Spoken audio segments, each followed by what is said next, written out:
I'll kiss you before the weekend is over. I said, I'll kiss you before the weekend is over. I'll catch you. Don't worry. I'll catch you.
So we are honored and privileged to have with us a shliach from Eretz Yisrael and shliach of the Rebbe, who is originally a Pittsburgher, and I think once a Pittsburgher, always a Pittsburgher.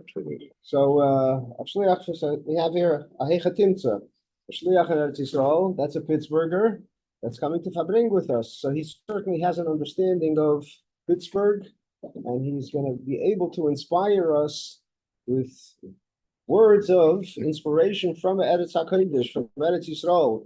Right now we live in a time where we know the Yidden in Eretz Yisrael are literally standing with Mesiras Nefesh.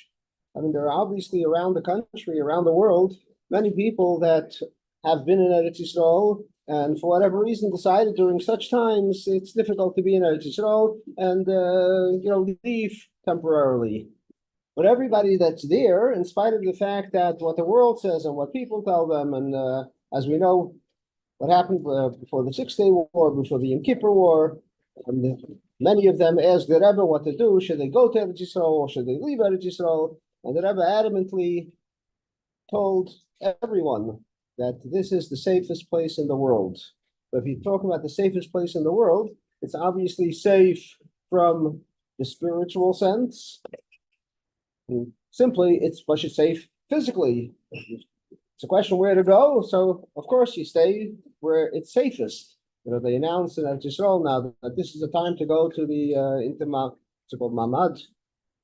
Mamad. Mamad. I think safe room. Safe room. They call it the Mamad. It's time to go into the Mamad. And so sometimes that's the announcement to go, and but not always. But what we know from what the Rebbe told us, that we're always in the Ma'amaz. Everything, just our anybody that's there with the Bitochen and Amunah, that the Ebershter Hinu L'Yonu V'L'Yishin Shem Yisrael is continuously living with his Amunah. All of us can say, "You have faith." Of course, we have faith. But what are we doing about it? Are we, like the Rebbe talks about the Maimon the Matzav of the Yidden that were in Russia, particularly the Frierdiker Rebbe, particularly in 1927, where he knew Mesiras Nefesh wasn't even the issue, because every moment of his life and everything that he did, in the involvement that he had, as the Rebbe Rashab instructed him, his involvement was that he should be kol kula, he should be totally involved and immersed in doing what he can on behalf of Yidden. And this was from the time that the Frierdiker Rebbe was 15 years old. Can you imagine a 15-year-old boy, and the 15-year-old boy is there with Mesiras Nefesh. There's a famous story where the Frierdiker Rebbe, the Rebbe Rashab told the Frierdiker Rebbe to go to a big asifa of Rabbanim, a gathering of Rabbanim, and the Rebbe Rashab also told one of his big chassidim that he's a 15-year-old boy. I want you to go along with him. But the Rebbe Rashab said to this chassid, I want you to make sure that you let him do what he thinks he needs to do. You're not there to tell him what to do. You're just there, for the long beard. The Rebbe, when he was 15 years old, he didn't have any long beard. He had a beard at all. But the point of it is that meant living with Mesiras Nefesh. He taught the world what it means to live with Mesiras Nefesh. He actually lived with Mesiras Nefesh, and everybody knew that he had the greatest amount of Mesiras Nefesh back then. And what he did, because of that Mesiras Nefesh, he empowered each and every one of us as chassidim of the Frierdiker Rebbe, of the Rebbe. We are empowered to have the Mesiras Nefesh for the Eibishter. Obviously, it's a different kind of Mesiras Nefesh today, but nevertheless, it's Mesiras Nefesh, meaning going beyond our comfort zone, our comfort level. So l'chaim, the Eibishter should help. We should take a day like Yud Beis Tammuz, Yud Gimel Tammuz, which was a day, as the Frierdiker Rebbe said, Le'oisi B'Lvad, Go'al HaKadosh Baruch Hu. It wasn't just a redemption for me, it was a redemption for all of Klal Yisrael, because it was only because of that literally, anybody that knows what went on in Russia back then knows that if not for what the Frierdiker Rebbe did, and literally there were hundreds of yeshivas all throughout Russia that the Frierdiker Rebbe encouraged and actually built and was in touch with them on a regular basis. And that was certainly the reason that he was arrested and he was given the death penalty. And Yud Beis Tammuz is the day of redemption. So we all need to recognize we have the koyach today, we're given the koyach today. So it's a time for us to make the right resolutions, the right commitments. And when we make it on a special day, Hashem gives us the koyach to be able to actually follow through with it. L'chaim, it should be a geula in the greater sense from Mashiach. But in geula, until Mashiach comes, we should have a geula in our own right personally, and be able to leave our limitations and go beyond in every way possible. L'chaim. Hi. Now we're going to have the pleasure of having our Farbrengen, Rabbi Deren. He's been here in the past, and I can tell you that many of the people that I shared with them when I told them that you're coming to Farbrengen, they said, Rabbi Deren, he's been here in the past, and we had such a pleasurable time. So they probably mixed me up with straw. Yeah. So what? They'll mix you up now too. Anyway, L'chaim.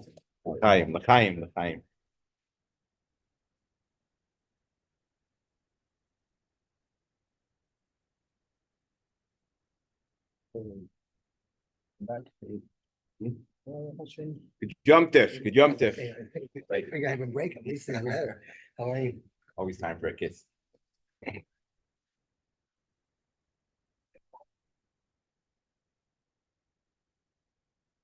I'll start with a story. Story's always better, right?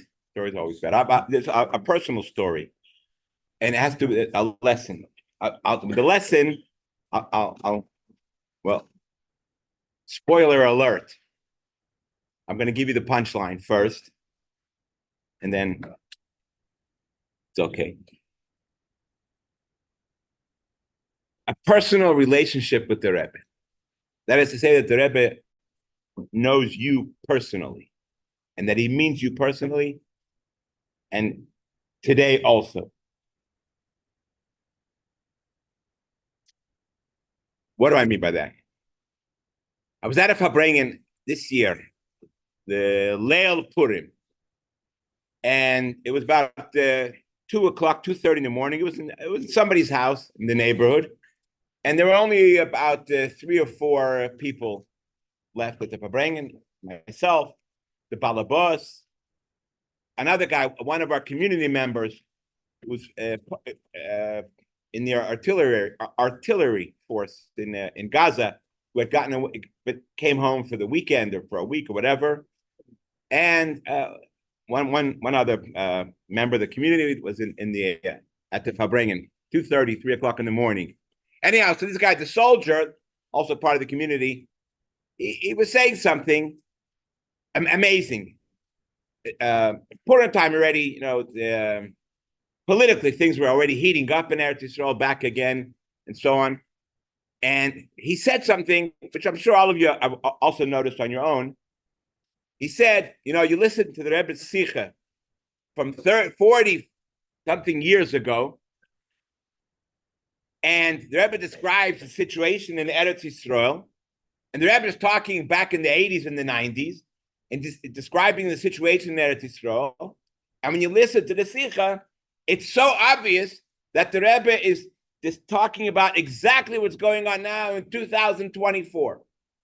Amazing, says it. Amazing how 30, 40 years ago, and you can hear from Sikhas even further back, that 30, 40 years ago, the Rebbe describing a situation in Eretz Yisrael, and it is so obviously, so clearly that the Rebbe is describing exactly what's going on in Eretz Yisrael right now.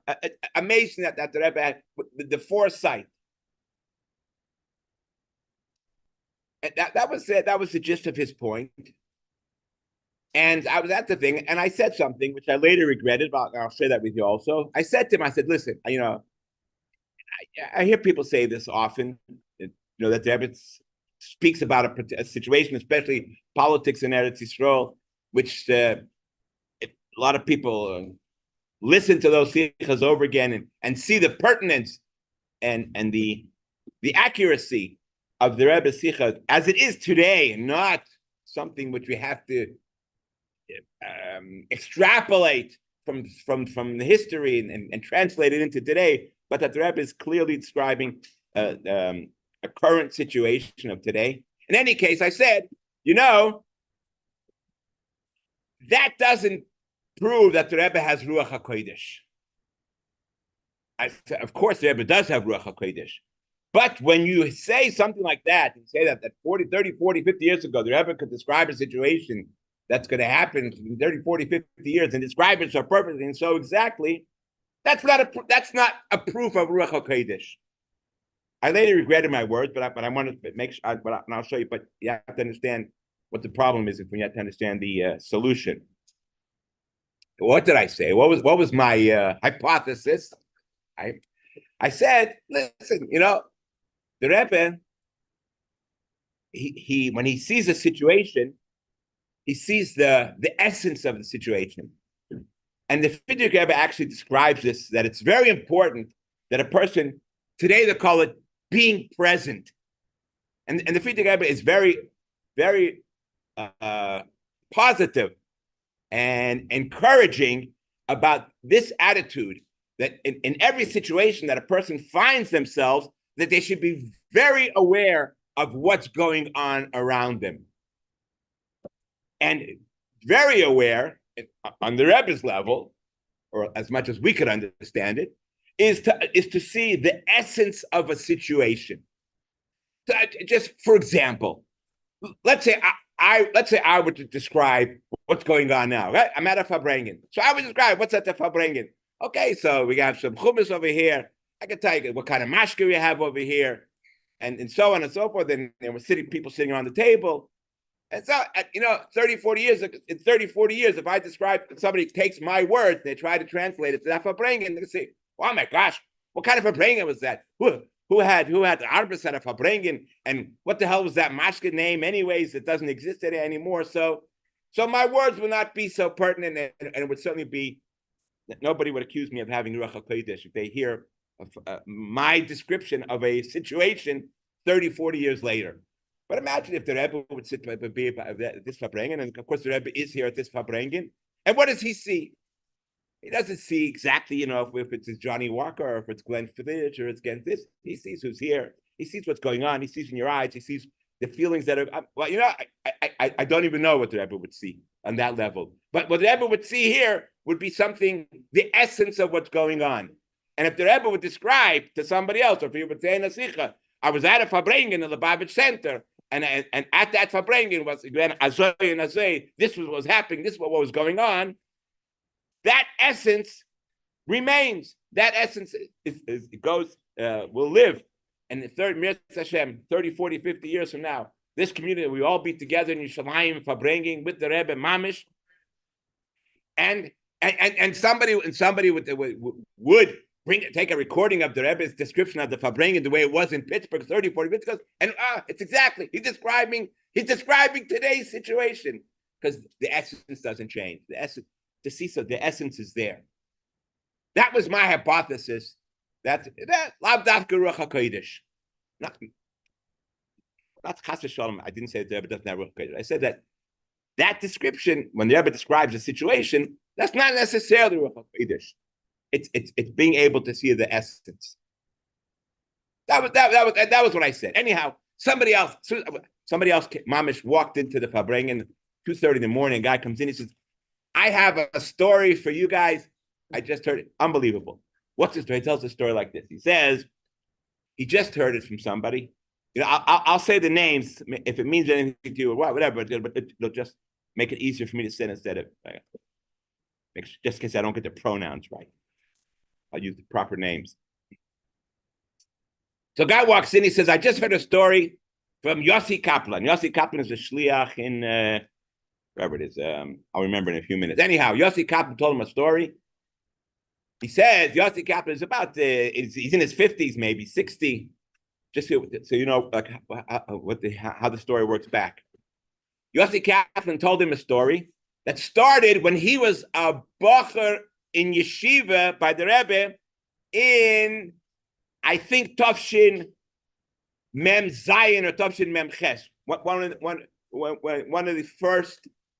the first kinusei ashluchim. That'd be about Tafshin Mem Zayin Mem Ches time be'erech.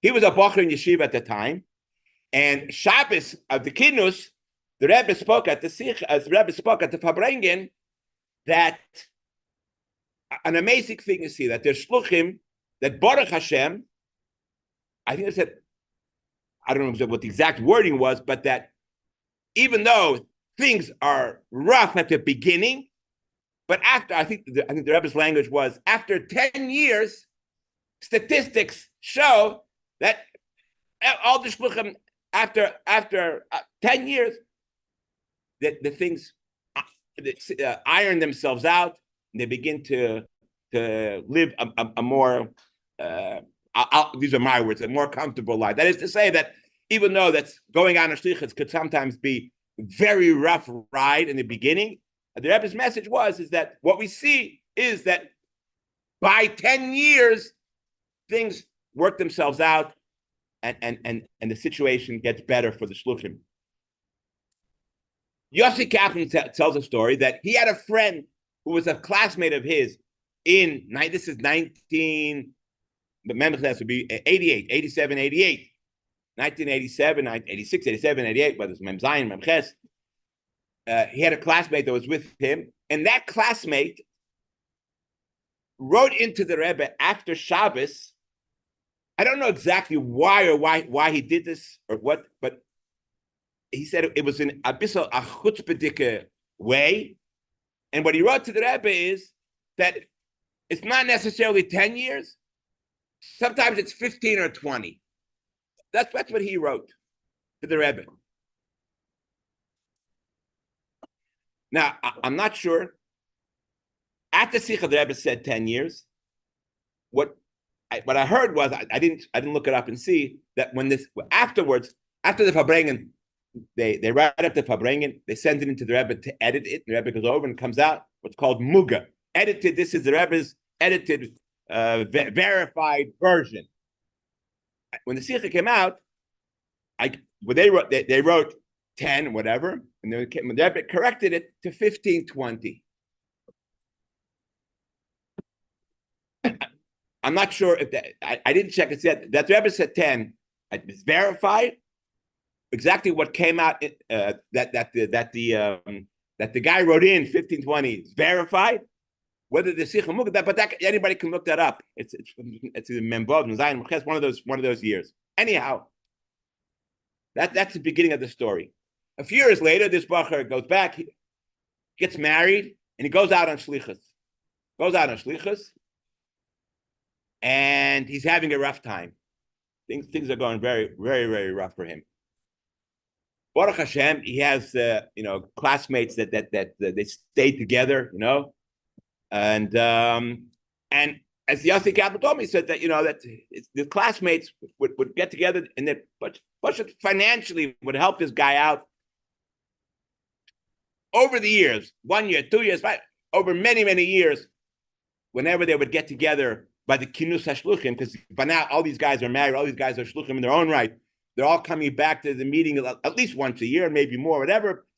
And this guy every year, maybe I'm adding a little bit touches here and there, but the situation is that his personal financial situation was very, very not good, to the point where his friends were always knew that get together and try to help him in any way, just to get over the next hurdle, etc., etc. In any case, 1 year, all of these guys, this class, get together again at the Kinus HaShluchim. This is one of the nights of the Kinus. I'm not sure which one of the nights it was. In any case, it's now about 2 o'clock in the morning. They're Farbrengen together in 770, and as usual, and they're trying to be encourage their friend, the one who's going through the very difficult shlichus, the difficult personal situation, and they're giving him encouragement, talking, and they're Farbrengen, and they're crying, and they're davening, and they're pleading to the Eibishter. And Yisrael Friedman, all of us, maybe he was their teacher from Aleteira. He sees these boys. I guess he knows them when they were the Bachrim. He says, "What's going on over here?" So he told them the situation. He says, "Guys, all of you, right now, get into a taxi and you're going to the oil, and every single one of you are going into the oil, and you're going to ask by the Rebbe, he should plead by the Eibishter or daven for your friend's situation. You're not going, when you go to the oil, you don't ask for yourself, you don't ask for your wife, nothing. You go and you're going to be by the oil and you're going to ask right now." And they piled into 2 taxis. They come to the oil, they went in and they davened and they cried. It's not, and this is Yossi Kaplan who told the story to my friend, and I verified all the details with him. Anyhow, he says so now it's about 6, 7 o'clock in the morning, and they want to take taxis to go back to Crown Heights. So they were with their friend. And the one who was going through the difficult times. And he says, "You know what? You guys go to Crown Heights. I'm staying here by the Ohel. Why?" He says, "I have to meet somebody here." And he tells them who he has to meet. He says there was a guy, a frum guy, who passed through his Chabad house not long ago, a businessman, and he made a shtickle connection with him. And he says, "I come to New York. I try to take advantage of the situation that I'm here already, try to raise some money. So before I called up this guy who's a New York businessman, and I asked him if I can come meet with him. And he said to me, I'm going to meet you by the oil. And at 9 o'clock, I'm supposed to meet him here. So I'm going to stay here. And I have my meeting at 9 o'clock with this guy." Fine. They go back to Crown Heights. They leave him there to have his meeting. And later, he tells them the story. What happened at the meeting? He meets the guy. The guy comes in, not a Lubavitch guy. He comes in and then, by the oil, Shalom Aleichem, how are you? So he had already prepared his whole spiel, with the PowerPoint presentation and the pictures and the dust. He opens up the album, wants to show him. The guy says, "You close the album, I'm not interested." Oh my gosh, now his heart, the mamish into the floor. I mean, it's like, you knew that. I mean, you asked me, you agreed to meet, you knew what I was going to do. Listen, I got a deal. I have a deal with you. I have a contract. I'm taking this contract. You're going to read it and you're going to sign this contract, but you're not going to sign it here. You're going to go into the oil, to the Tzion. You're going to read it there and you're going to sign it there. By the Rebbe, you're going to sign this contract. Okay, let me see what it is. Takes out the contract. Oh, the guy tells him, says, "Listen, I know your situation. I was by you for Shabbos. Friday night, you had a beautiful service in your Chabad house. I think even made a Sashtikal Kiddush. Very nice. You invited me to your house, and we had tuna fish on the table. So I see already the situation. Next day, I was by you davening in the Chabad house, Shabbos day. Again, it was beautiful to see what you're doing with your community. You made a Kiddush there. It was nice. Again, you invited me to your house. I came to your house. I don't know who the guy is and where he is, whatever. So, but I mean, he must be on the stick somewhere. They had nowhere else to go, this guy. So it's Shabbos, so he goes to the shliach, says the same thing. I saw on this. I know what's going on in your house. I got it. Here's the deal. Here's the contract. The contract says as follows. I will give you $5,000 a month and et cetera, et cetera, et cetera. You're not allowed to give one penny of this $5,000 to your pa'ulas. It all has to go to your own personal situation. All $5,000, and you'll see in the lashon of this is, and you have to read this by the Rebbe. If you take one penny from the $5,000 and use it for pa'ulas, not for your personal needs, you're a gazlan and a shakran, and whatever else is there, and that's what you're going to take this into the Rebbe and you're going to sign. So it goes into he agrees, goes in, he signs the deal, and this businessman, he kept his word. $5,000 every single month for his personal needs. He helped him beyond that. By now, the shliach is already marrying off children. The businessman helped him marry off his children. He helped them buy homes. Baruch Hashem. So he, what's the gist of the story? Is that the guy made a cheshbon, the shliach made a cheshbon, that the day when he met this businessman and he signed the contract was exactly 20 years after he had gone out on shlichus. Yeah. So you get the moral of the story. I didn't get it right. I mean, I got it right away, but I missed something out. I woke up the next morning. To support him in the morning. I woke up the next morning and my heart fell. I realized this guy had just given such a perfect example of how you have to be careful what you say, especially put words in the Rebbe's mouth, say something about the Rebbe. And here, what had I said a minute before, right before this guy told his story, I had said something about the Rebbe's Ruach HaKodesh. I said, oh my gosh, what did I do? Thank God there was only 4 or 5 people at the Farbrengen. Purim in the morning, before I went to daven performance, I went chasing down all those 4 people. 2 of them remembered that. 2 of them didn't remember what I had said. But in any case, I knew that I had at least stopped the dam from breaking, whatever. But I felt so terrible that I had I knew I needed to do tshuva on this. I knew I had to do tshuva. I have to do tshuva for saying such a thing. So Purim by night, I was Farbrengen in Beit Shemesh. So I have to, like the Rambam says, if you make a mistake to one extreme, you have to correct it by going all the way to another extreme. So Farbrengen Purim by night in Beit Shemesh, and I told the guys, listen, I want you to know, you should know, and I gave as an example. You write to the Rebbe, and you have a question, you want a bracha, and you look for an answer. So I used as an example. You open up an Igros Kodesh. I'm saying I use it as an example only because I'm not advocating for or against it, but it's a clear example of how you can get an answer from the Rebbe and how many people do.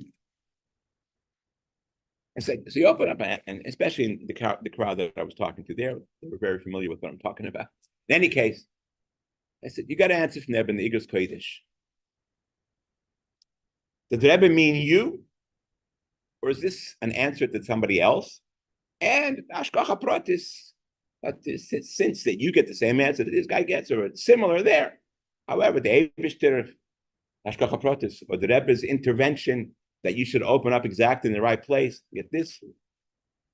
So what I said was, you should know that when the Rebbe wrote this letter, you may have opened English Kodesh, find a letter from the 1950s that the Rebbe wrote to somebody before you were even born. And you open that, and the letter is pertinent exactly to what you asked, and you know it's for you. You know the answer. You know that's the answer. You know it's the Rebbe answering you per answer. But when the Rebbe wrote that letter, did he have you in mind? You weren't even born yet. Did he mean you too? I said, yes. The Rebbe means you too. You can ask a question. I mean, how the Rebbe could mean you, Mele. But, look, 40, 50 people may have gotten their answers from that very same letter. There's thousands, probably tens of thousands, probably hundreds of thousands of people that open up, that get answers from Igros.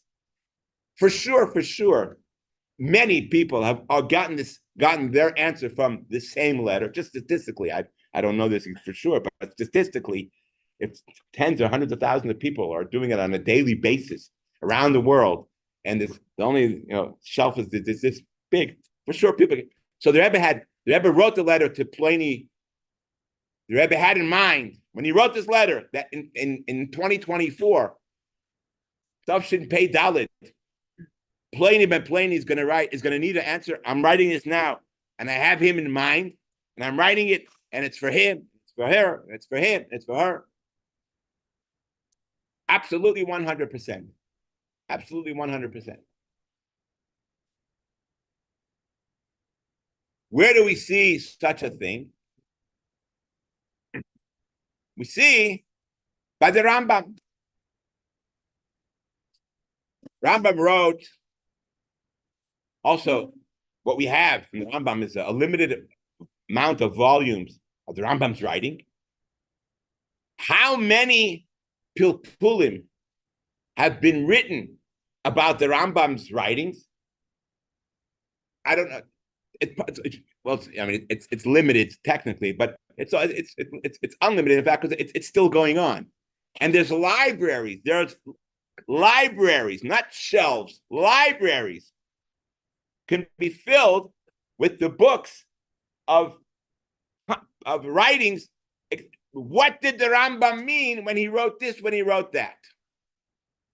And the general explanation asked, did the Rambam have this whole library in mind?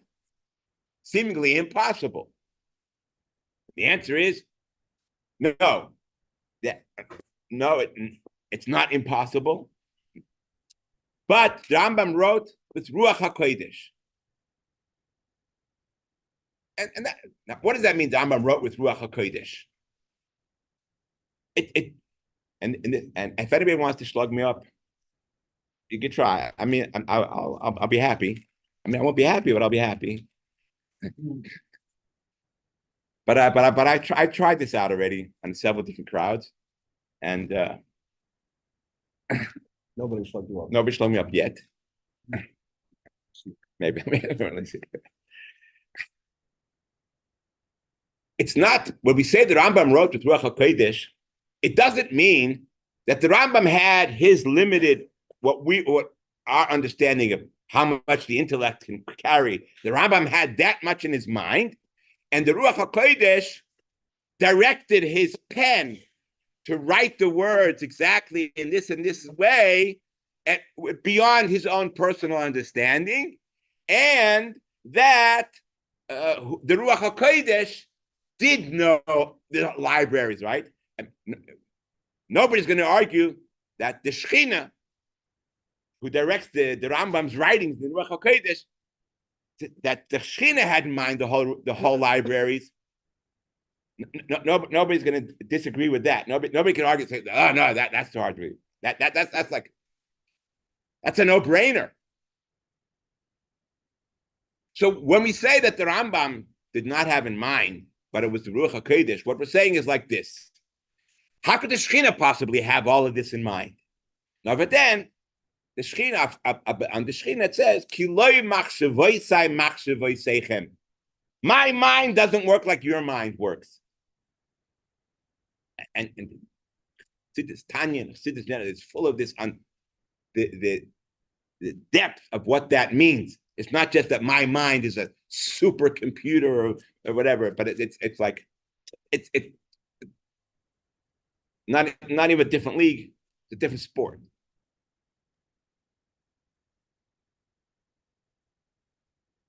So when we say that the Rambam wrote this Ruach HaKodesh, what we're saying is, and to say that it's taka true that we cannot fathom how a human mind of flesh and blood could possibly write something and have in mind a whole myriad of possibilities that could be extrapolated from that and so on.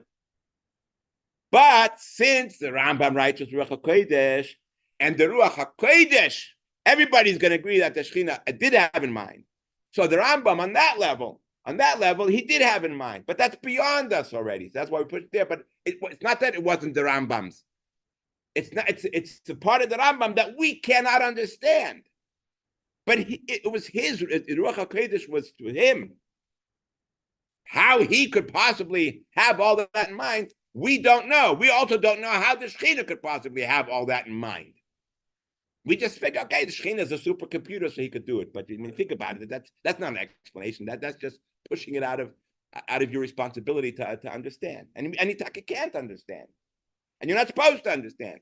But you're supposed to have amunah, that's the way it is. And if you have the amunah, so if you have amunah, as says, that's by the Rambam also. By the Rambam. So the Rambam has in mind all these things on a level that we cannot understand.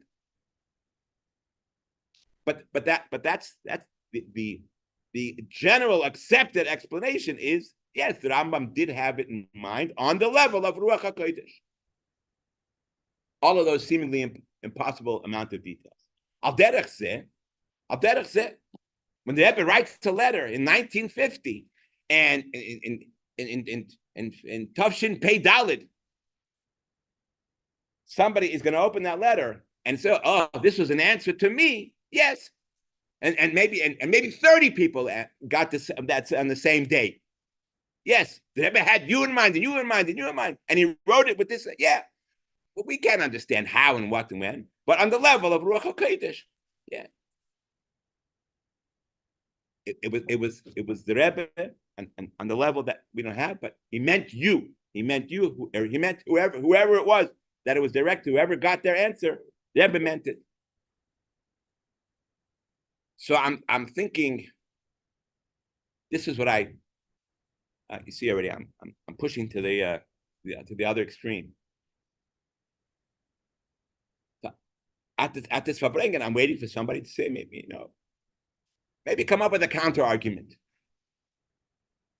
So one of the guys at the Farbrengen says, Rabbi, can I tell a story? Yeah, sure. Sorry. So it happened with me with the Rebbe. It happened with me. So I grew up in Montreal. And I'll use his words, just maybe you might understand. He says, I grew up in a typical, these are his words, a Moroccan family, or my father's a typical Moroccan. Those were his words. And he said, what do I mean by that? I mean by that is that he had everything structured. He knew exactly what's supposed to be with me. So since I'm whatever, it's 5, 7 years old, I'm going to be a lawyer and I'm supposed to this, everything. That's the way I grew up and that's what I know, and so on and so forth. So he says, fine, that's why I grew up. That's why I was fit. And that's where I knew where I'm going. When he was 17 years old, he says, something happened. I decided I'm going to yeshiva. And I have to come home and tell my father that I'm changing my plans. I'm going to yeshiva. And he knew that it's going to be a difficult conversation. So he tells his father, listen, I decided I want to go to yeshiva. And his father goes, okay. Wow, he's so surprised. His father sees that he's surprised. So his father says, I'll tell you what happened. I'll tell you what happened. So when you were a little boy, I was holding you in my hands and I took you to the Rebbe. And the Rebbe gave me $1. The Rebbe gave you $1. And then the Rebbe said to me, the father says, in French. So he told me in French what the Rebbe said to his father. I don't know, but I can't repeat it. But if anybody, it sounds like this is a phrase, if anybody speaks French. But in any case, what he said was, what the Rebbe told the father, pointed to the little boy, he said, I'll say it in the English vernacular is, let him do his thing. Or in French, is let him do his project. If there's anybody familiar with such a phrase. But in English, I guess it would be translated as, let him do his thing. So the father says, you were, how old could you have been? I was holding you on my hands. He said, I never knew what that meant. I never told you this. I never this. But now I know what the Rebbe meant. And so this kid, obviously he was by the Rebbe, but by the time he had decided that he wanted to go to yeshiva, this was already after Gimel Tammuz. So the Rebbe sees a child in front of him. He knows exactly what's going to happen right here with the child. And he gives the father directions, instructions. It's clear the Rebbe knows exactly what's happening in this child's life in another 10 to 12, whatever, how many years in the future that's going to happen. The story goes on. Say l'chaim or continue the story? Well, I can do both. Chaim. Sorry, thanks. Yeah, sure. I have a house at an alley. And I came home one night, it was late, with the car parked. Hey, put a note on the street, so it's put further in, so I could pull in whatever. The next day, I'm doing it. It's not right. I'm trying to put the park further in. I'll park where I want. You don't like it, do something about it. Why I said what I said, I have no idea. If you do this again, I'm gonna write you up in the Rambam. I just learned the halachas. I'm going to visit the Yisrael when it's higher. Sat down, I took the Rambam, go to the Quran, I said, but Lucius, wrote in your chibur, how come that's going to be Yisrael is higher. This is what's happening. The guy's parking in my driveway, I go home at night. Never came back. Why am I supposed to say the Ram? You right to them, that's what I was. I'm gonna write you up in the Ram. Chaim.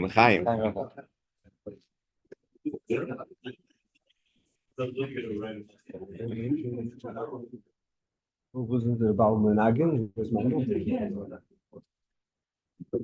Till he comes, I'll tell part 2 of the story. So now I have a Tanya de Messiah, a story, a supporting story. Yeah, for that when the Rebbe says something, and even though it's 20, 30, 40 years later, and you could say, well, you could find that what the Rebbe said then is also pertinent now, but it's more than that. It's that the Rebbe means also what you're getting from it later. When he says it at the time, he knows. He knows who's going to open. He knows who's going to look for this, and he knows when he's writing now. he's writing for all the hundreds of people, and for each one and their issues, their questions, and it's personal. It's personal to each and every single person. So 2 days later, I had shared this already 2 or 3 times. Had not yet been slugged up. I had another Farbrengen. I'm sitting around Farbrengen, and so I tell the story. And now with the addition of the Montreal faction, and the guy says, hey, "Come on, that's Pashut. That's Pashut." A spoiler alert. He said, "The Alter Rebbe writes clearly in the Tanya. Alter Rebbe writes in the Tanya. I know it's difficult. It's difficult to give these kinds of eitzes in writing, and especially even face to face difficult. In writing, it's even more so. But what does the Alter Rebbe say? I'm writing. I know you. Anybody who opens this book, I know who you are. I recognize. I understand where you're coming from. And actually, a guy told me a story. That he lives in Australia. He went to Australia for surfing reasons, and he ran to the Chabad house there. And they're trying to get him to learn Tanya. Finally, it's okay, I'll learn Tanya. So they tell him, okay, every Monday night at 7 o'clock. No, I'm not coming 7 o'clock. Give me the book, I'll take it home. Like, no, you can't learn by yourself. But this is, listen, either give me the book or I'm going back to the waves. So the guy gave him Kuti Green's Tanya. He was an Israeli, so he gave him the Hebrew version. Anyways, he said I opened at 12 o'clock at night. I opened up the Tanya. He said I learned. I need an explanation. He says 7 o'clock in the morning. 7 o'clock in the morning, I called my friend. I said, you got to come over right away. Benjamin, he said, Benjamin, you got to come over right now. So what are you talking about? He says, I found the answers to all our questions. Somebody gave me a book, and he says, I'm so sure. I don't know who this author is. I got to find out. But this is somebody who's living now, because what he's describing is exactly what we're going through right now. And it's clear that you got to come over right now. Anyway, so his friend Benjamin comes over and shows him the book. And he says, look, let's open up. Let's see. You get a book and you want to figure out, you go straight to chapter 1. He didn't even go back and read it. And he goes back. He says, what? This is written 200 something years ago. What? Anyhow, he starts reading, goes through the Hakdama, and he sees Biyoida Makira Kamina, and he says, oh, yeah, absolutely. The Alter Rebbe, when he wrote the Tanya, and he says, the Alter Rebbe says, he testifies about himself that when I write this book, I know exactly who's good. I think maybe Kuti Green brings it in his commentary in the Tanya. Maybe I think he brings something from Avart Baksidim, that the Alter Rebbe promised that anybody who's going to learn the Tanya, something about lines, if anybody's familiar with this Chassidic word, that anybody, or this Chassidic tradition, that the Alter Rebbe said that anybody who opens the Tanya, I'm referring to him when he says B'Yodai, that I know who you are, and I know what you mean, and I'm relating to you personally. So now I have not just another Rebbe story to support my things. I have Mamish Abefedish Mishnah. I have Alter Rebbe's own writings that what Alter Rebbe writes 200 and something years ago, and you open a Tanya today and you find an answer to yours. And Alter Rebbe says, no, it's not that I meant something. I know because Alter Rebbe writes here. So a book like this has to be personal. It's not a general rule, because everybody takes things their own way. He actually said it that way. And since everybody takes things their own way, you need to know who you're talking to.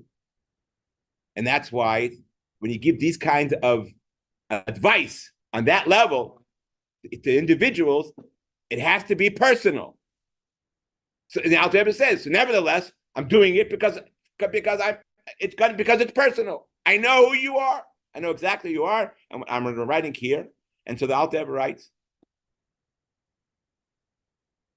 And he spent 6 weeks on a vav, I should put the vav, yed vav, nish vav. Because over there he gives his reasons, but you see how careful what he's writing is, because he knows exactly who's going to open and what they're going to need, and what each and every person, how you can write it that it should be applicable to each and every single individual on a personal level, even though each person takes it their way.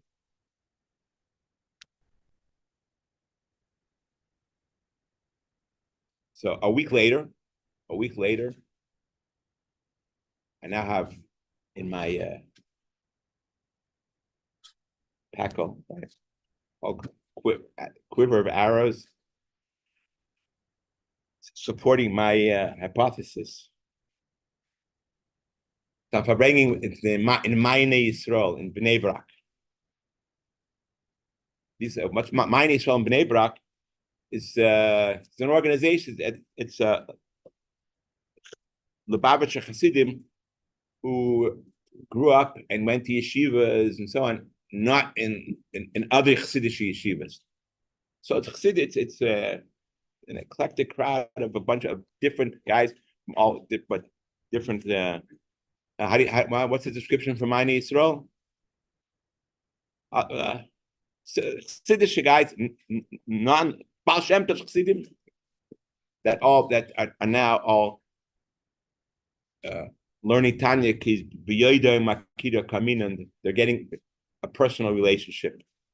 I told the story there. I told the first part of the story. I told the Montreal part of the story. I told the Australia part of the story. And the guy says, let me add a Bnei Brak part of the story. It's out there. Let me add the Bnei Brak part of the story. He said, one of our community members, a younger man, he's not here tonight by the Farbrengen, but something happened with him just recently. And I'm not sure if recently means a year ago or two, whatever, or 3 months ago, but it was something which had been fresh. He says his wife having a birthday, and he promised his wife that for her birthday, he's going to bring her, I think he's going to get her a Rebbe dollar. $1 from there. No, said it. Because, I'm not sure how much time he had in advance, but he figured whatever amount of time until her birthday was, he figured he'll get $1. He's pulling in this, he can't find. And during the meantime, he was in New York, he was by the oil. He met a guy from Crown Heights by the oil, and he told him, I want $1 from there. The guy said, yeah, come with me, come there. He goes back to Crown Heights with the guy. I don't know, by the time they got to the house, things changed. He walked out of the house without $1. He now comes back to Eretz Yisrael, and his wife's birthday is tomorrow, and he doesn't have $1 for her. Avort is avort. Word is a word.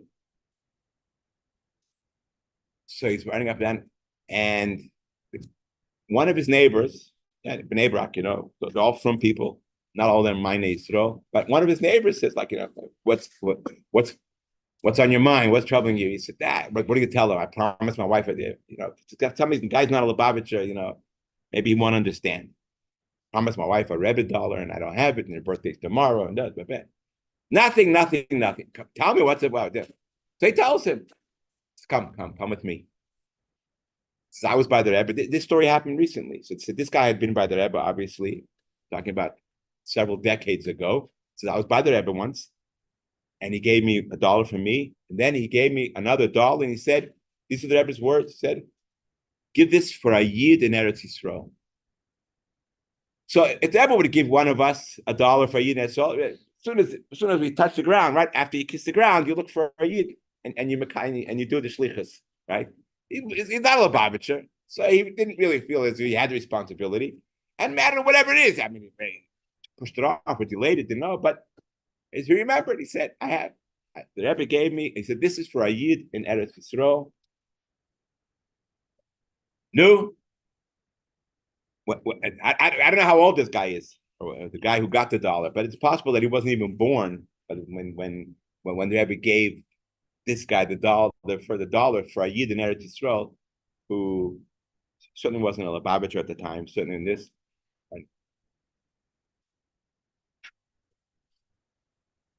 So you should know when you turn to the Rebbe today, we all get our answers, and I think every single one of us, we each have our own way how the Rebbe answers. The point is, you should know that it's not that that there's something out there, and that the Hashgacha Pratis says, okay, you have a question, the answer is there. I'm going to direct you because that the answer that was given to somebody else is also pertinent to you, so I'll direct you there. No. When it was put out there, when the Rebbe wrote it in the first place, or when the Rebbe said it in the first place, or whatever it was, however it is that you're getting from the Rebbe, when the Rebbe said it, did it, whatever it was, he knew that in Tavshin Pei Dalet, or that's Pliny Ben Pliny is going to have a question, and he's saying it now, and it's for you personally, and you should know that the Rebbe is answering you personally to your inyan. And it's important to know that, because the Rebbe does not just answer questions. All right, here's the question, here's the answer. It doesn't work like that. As a matter of fact, Mamish, right before I came here, I one of these short video clips, the Rebbe says, and the Rebbe says clearly, it depends on who you are. It's just a very clear question. The guy asked, like, how do you know when this and this? How do you know when this and this? It's a simple answer, right? The Rebbe said, it depends. Depends on the person. For some people, it's like this. For some people, it's like that. And so the Rebbe gives you an answer. The answer is for you, and you need to know and to feel. I think it's important that for all of us to know that the Rebbe does not just look out for our needs in general, but the Rebbe looks out for each of us on a personal level. And that is one of the unique things of a Rebbe. A Rebbe is nicht elend.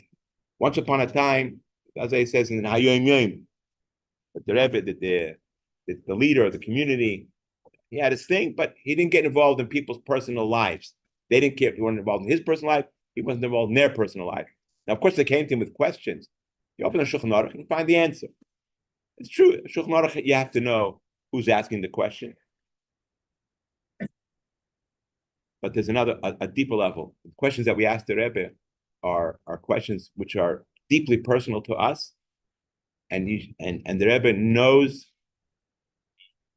when he answers you, he's answering to you on your personal level. L'chaim.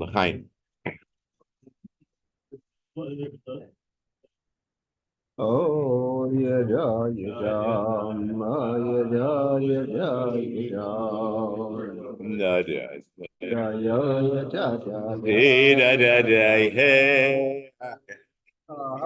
don't have to say it. L'chaim. Yom Tov. Get some rest. I rested this afternoon.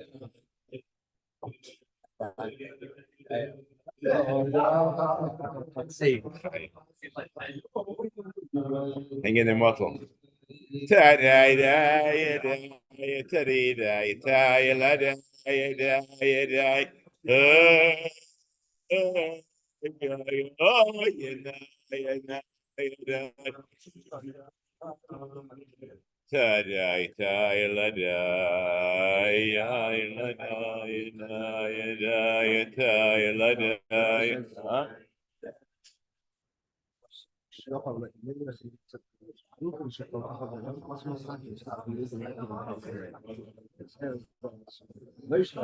Yeshua, whatever. Who he is, average person can't do that. You and I can't answer. So that's why he's been writing it here. I have something for everyone. Oh,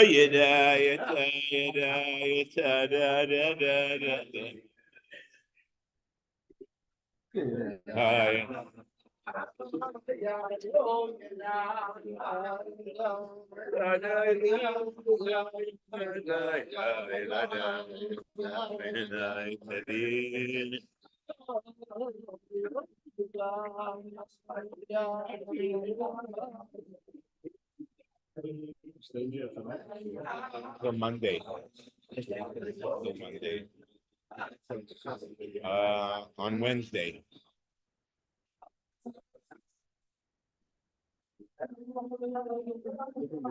No, Friday.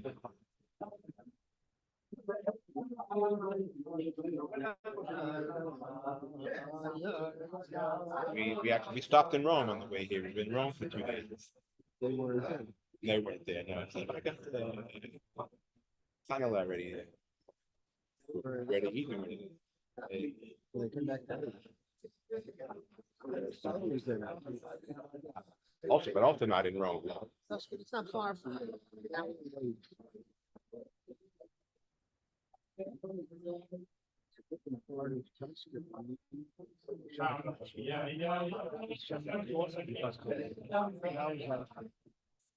It's 4 hours away from you.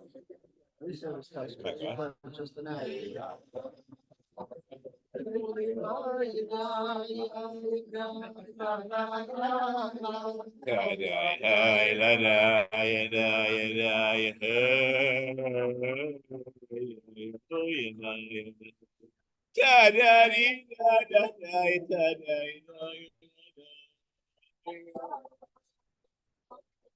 name? The Eagle told the Rambam story.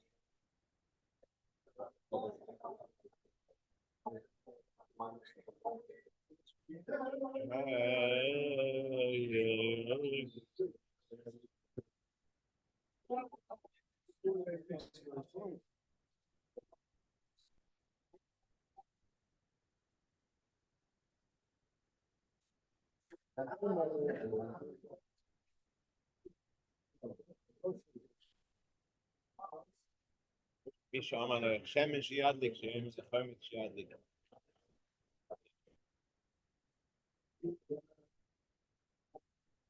Oh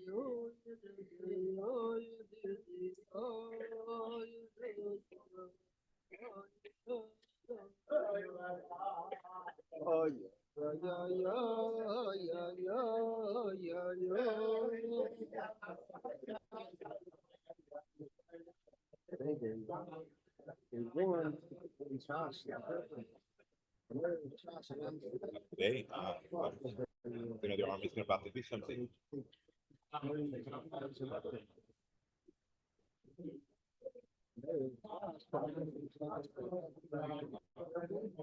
We don't know of anything specific, but it's very likely. Oh, the neighbors will help. I.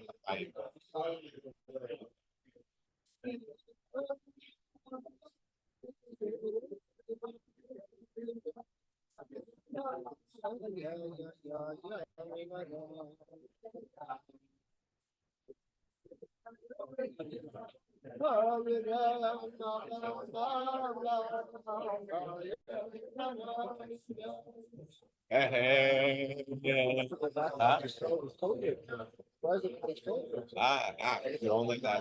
Maybe I can. The whole country's gonna get it.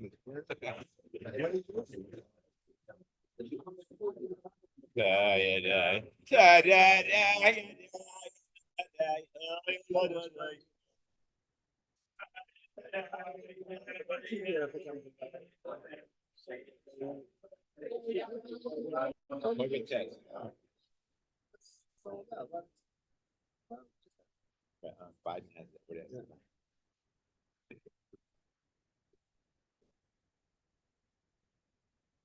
Anyhow, the truth is, if somebody can upschlagen, how do you say upschlagen in English? There must be a word for upschlagen. Refute. If anybody can refute this, it's actually good news for me, because actually one of the reasons why I'm here now is because I was, I don't know if anybody remembers, I certainly do. A year ago, Chai Elul also Pfeffer here, and I also apostatized.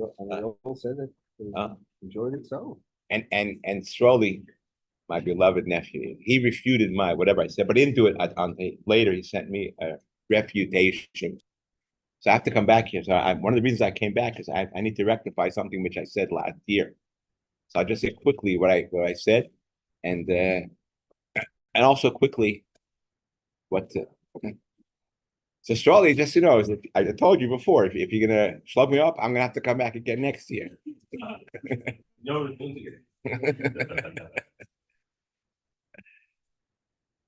So last year, Chai Elul, what I mentioned here. Anybody remember?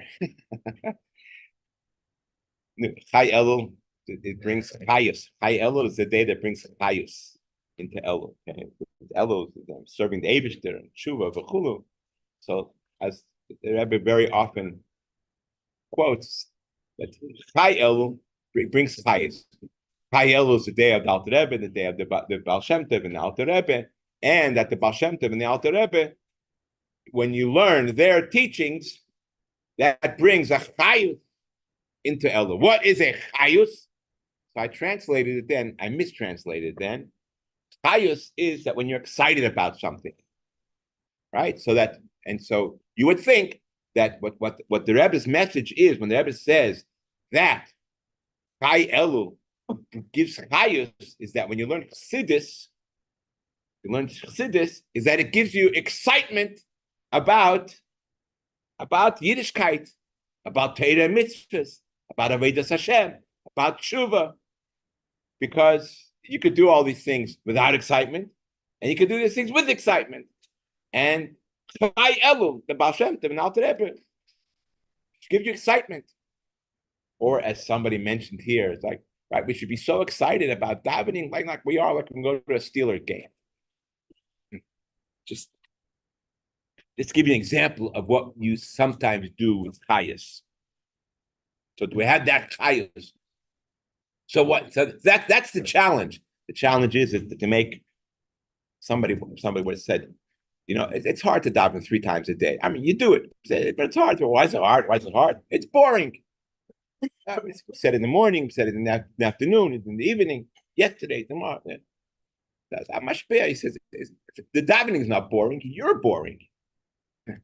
If you would daven like a mensch, it wouldn't be boring. It would be like something new. It would be different. It would be exciting. It would be new. Anyhow, so that was what he said.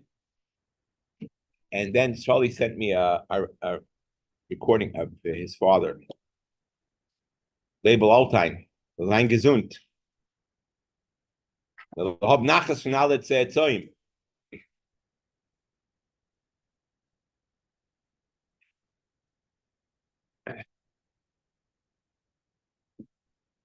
And on one of his Farbrengens, and he sent me the phone, he says, okay, go to minute 23. And there, label Zok Tazoi. So some people mistranslate chayus to mean you're excited.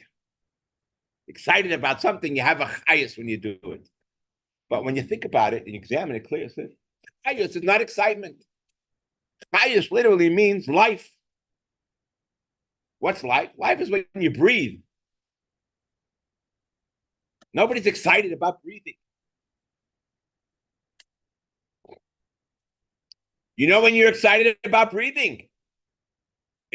When you're not, right? When you're underwater and or scuba diving and somebody clogs up the hose over there or something, then you get excited about breathing. And you get up as fast as you can. But otherwise, and he told the stories. I heard the story in different versions. But one of the versions is that there was a yeshiva, and in the olden days, in the old country, the yeshivas were set up in such a way where the yeshiva just took care of the learning. And sleeping and the eating, the bachrim had to take care of themselves. So each bach had to go find somewhere where to rent themselves a room and whatever. And sometimes there would be the yeshiva, and generally did not. This is actually one of the chidushim of Tom Chitimimim is that when the Rebbe Shab set up the yeshiva, he set it with a kitchen. And Zusha Vilamovsky always Farbrengen that the kitchen was open before the learning. The learning started in Chayelu, and the kitchen was in the Tezva of Elu. And anyways, but so how did it work in a lot of places, most places, whatever, is that the Bachim would eat either by Balabatim that would invite the Bachim, or whatever, or they were taking care of themselves. So you can imagine that especially the financial situation in general then, and especially a Bacher who's coming to learn, and so their food situation was not all that great, which is why the yeshivas are able to get away with the kitchens that they have today. In any case, so the story is told that one time a balabas, he noticed, what these boys are eating, and he says, Shiva Bachim, they're supposed to be, we're supposed to be honoring them. They're special. No, I'm going to make them a special meal. They should have a good meal. So he arranged gebroten endik, roasted turkey meal with roasted turkey. Leave it at that. No, they tell all the Bachim tomorrow's lunch. We're all invited to eat in this hall. And this. So the Bachim come in, they see the tables laid down with the roasted turkey and whatever else was there. You can imagine what was going on over there. Yeah, he grabbed it and ate it. Thus, the Balabas is watching over there, and he's very disappointed. Very disappointed. He said, this is how you eat. He says, my friends and I, when we sit down to such a meal, you sit down, nobody grabs, nobody pulls, nobody yells, nobody this. You sit, you wait, take your time, you eat like a mensch. What's going on over here? Where's the menschlichkeit? What's this how you act? But it's so roasted turkey is such a thing that it knocks you out of whack. So there was a mashpia there, and he said, let me tell you, chayus is something that you don't get excited about, something that you live, who you are, that you breathe, that's who you are. You don't get excited about it. You breathe, you live, it's fine. Like you said, when do you get excited about not breathing? About breathing when you're not. But if you breathe, it's fine. He says, for you and your friends, your life is roasted turkey. So that's why you're not excited. It's like breathing. That's who you are. You're a roasted turkey. It's nothing special to you. And so you sit down and you eat it, and that's fine. That's who you are. He said, but these Bachrim, that's not who they are. And that's why they got excited. On the contrary, if they wouldn't get excited, I would be worried. What?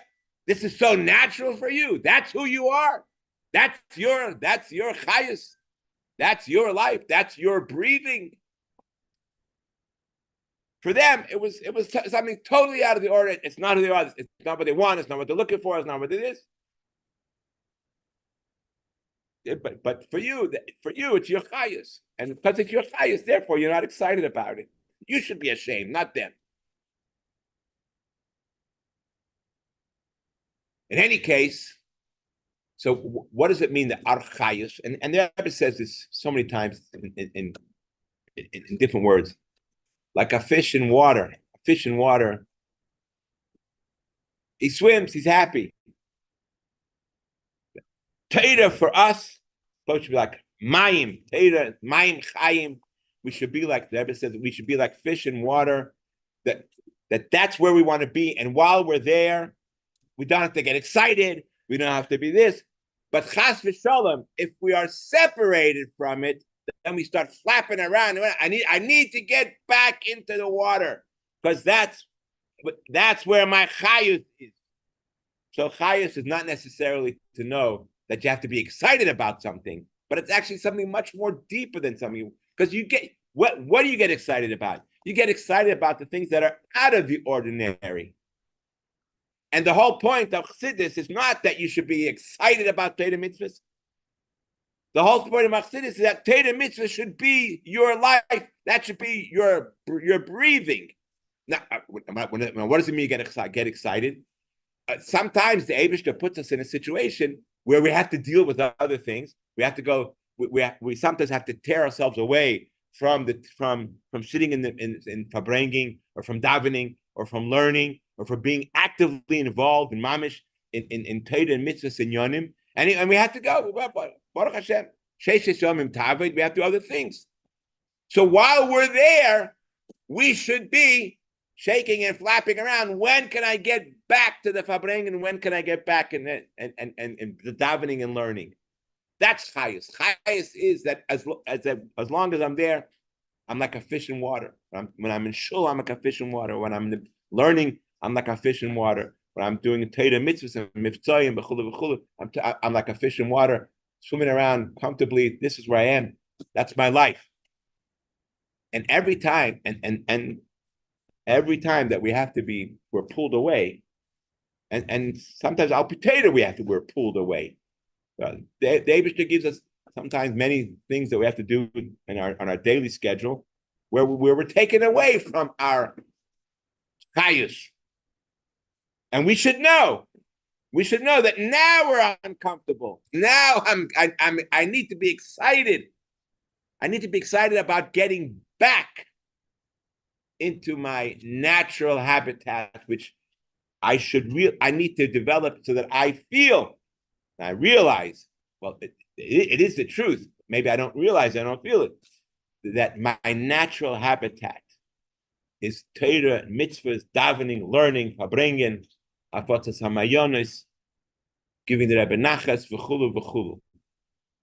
And when we're there, it should be comfortable, it should be good, it should be flowing and moving, and it's, and the chas v'sholem, or not necessarily chas v'sholem, because sometimes part of our shliach is to be taken away, rush v'shuv, sometimes we have to go out and do, or even yet more, while we are taken away into some other places.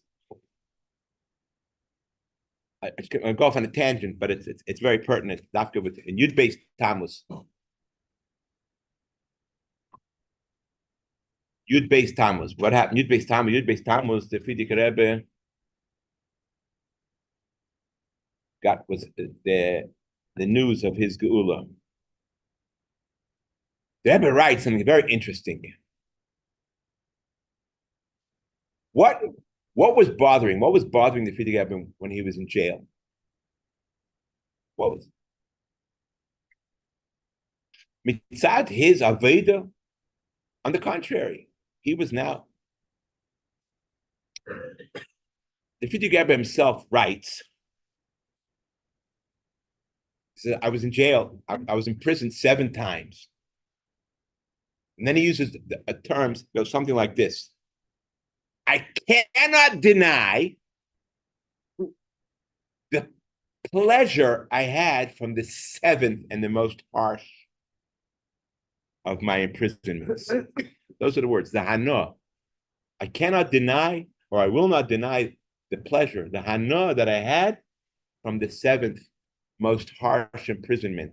The harshness of the imprisonment, most of us are aware of some of the details, or all of the details, as much as Rebbe publicized and so on.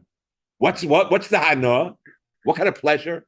And he says, what's the proof that I get some pleasure? I got some pleasure out of this. He said, because a person throughout their life, they go through many, many stages. There's the stage of youth. There's a stage of growing into adulthood. There's a stage of being a full-fledged adult. And then there are, during all these different stages, there are all kinds of different situations that you have to deal with. And one of the most, and each of these situations brings to growth. And one of the most growth-inducing situations is when you are battling to spread Hashem's word, and when you have to go butt head to head with people and antagonists that are fighting against your drive to spread Hashem's word, and the growth that comes from the, I don't remember the exact words, or the suffering and the hardships, or the so on. Basically, no pain. Pain brings gain. So the Rebbe asks, what's the agmas then? What kind of heartache? What heartache would the Frierdiker Rebbe have suffered in jail, knowing that he's there, mamish, as an extension? It's a direct result of his mesirus nefesh. It's not that he went to jail because he slipped up here and there or something. On the contrary, it was a direct result of his full-fledged dedication, mesirus nefesh, to spreading Torah and mitzvahs. So, and this is the way Hashem brought him out. Like, what's and to say that the physical hardships or the material hardships, I said for sure that it had no effect. Then the Rebbe says, so what was bothering him? What was bothering him is that the Eibishter's mission is not being accomplished. It's not that the Frierdiker Rebbe was saying that I'm not able to fulfill my mission. It wasn't about him. He says the Eibishter's mission, which was being accomplished, is now not being accomplished because I'm stuck here. So with all of the suffering that he went through and the brutal treatment, pistol whipped,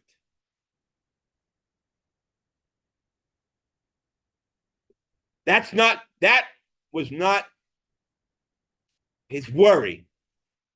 His worry was, what's with the Eibishter's mission? And the Frierdiker Rebbe himself writes, what got him through? What got him through that period?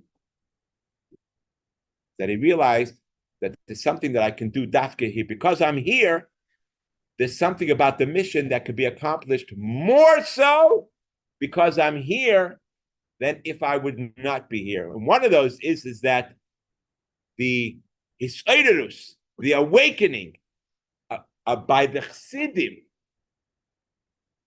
because of the Rebbe's situation being in prison.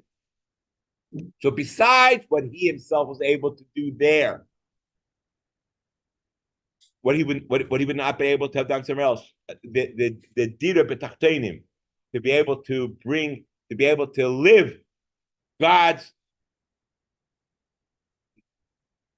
mission, even in such a low place, is in itself something. But it's even more than that.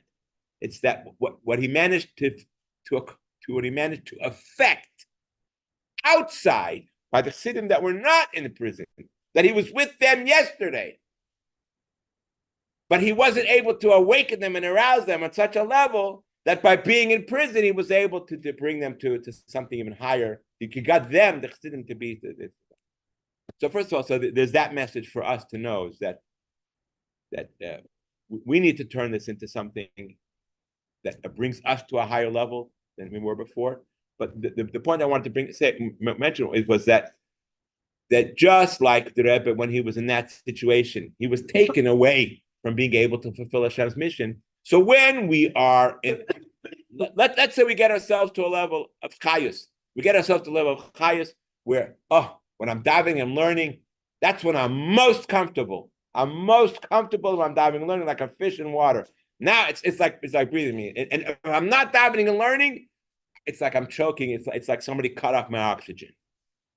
On the other hand, if the Eibishter puts you in that situation, and for some of us, or most of us, probably all of us, on a daily level, we are put into situations where we cannot be davening and learning and mamish hafotzas hamayonis in its classical sense. But the Yud based Tammuz message is that what do we have to do? Like the Rebbe said, okay, so I can't be like my fish and water here, but the Abish to put me here, there's something that I can do here that could not be done if I was back there. Something that I can do dafka in this situation, and how to utilize. That's the situation that I find myself in to be able to continue to be like a fish in water, to know that we're even here, even in this place, even in this situation. The Abish didn't put me here for any other reason other than to fulfill his only mission. For the only reason why I exist in this world is to make a dira b'tachtonin, and wherever I manage to find myself, even if it's not davening, it's not learning, and it's not the typical hafatzas hamayonis and so on and so forth, there's still nevertheless something which I can accomplish dafke here. And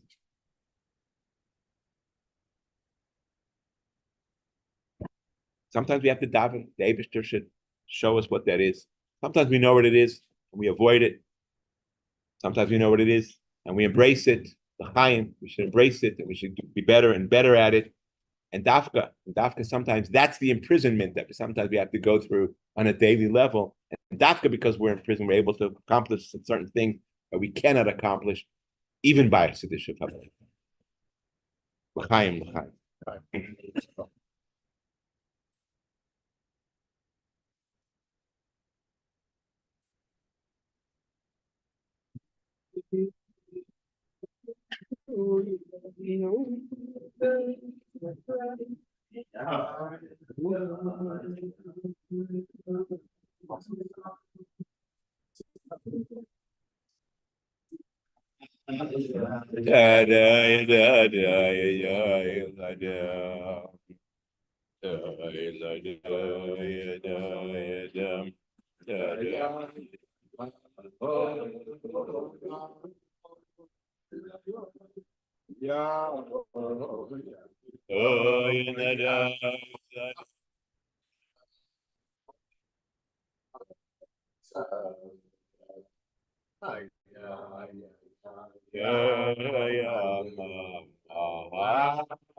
few weeks ago, there was a letter printed in the Dvar Malchus, a letter that the Rebbe wrote, the Frierdiker Rebbe.